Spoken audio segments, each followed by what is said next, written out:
Welcome to brilliant minds. আজকে আমরা একটা দারুণ টপিক ডিসকাস করব, কি আয়োনাইজেশনাল পোটেনশিয়াল। তো এটা স্টার্ট করার আগে আমরা ফার্স্টে জেনে নিই আমি কে। আমি হচ্ছি সোহাম মাখাল, আপনাদের কেমিস্ট্রি মেন্টর। ঠিক আছে, তাহলে এই টপিকটা স্টার্ট করা যাক। ফার্স্টে ডেফিনেশনটা দেখে নেব।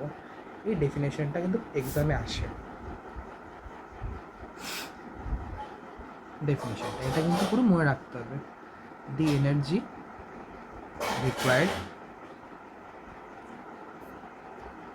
to remove an electron from a neutral gaseous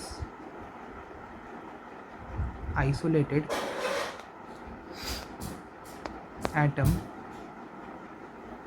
and convert it into a positively charged atom is called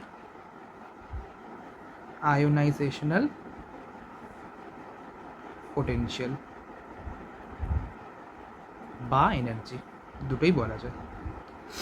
তাহলে কি একটা এনার্জি যেটা দরকার পড়ে একটা ইলেকট্রন রিমুভ করা একটা অ্যাটম থেকে,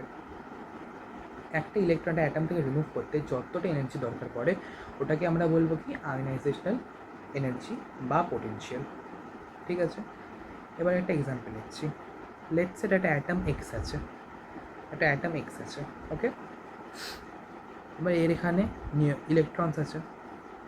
এবার এই লাস্ট শেল থেকে একটা ইলেকট্রন বের করতে বা রিমুভ করতে বা লস করতে যতটা এনার্জি দরকার পড়ে ওটাই কি আয়োনাইজেশনাল এনার্জি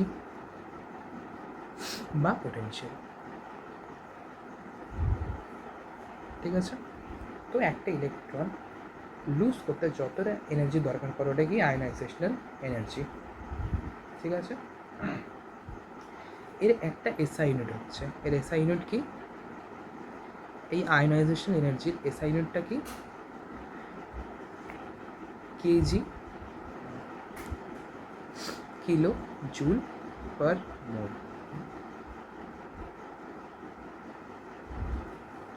সো এতটাই থাকবে, আর নেক্সট যে ট্রেন্ডসগুলো আছে এটা পার্ট 2-তে ডিসকাস করবো। ওকে, সো থ্যাংক ইউ এভরিওয়ান।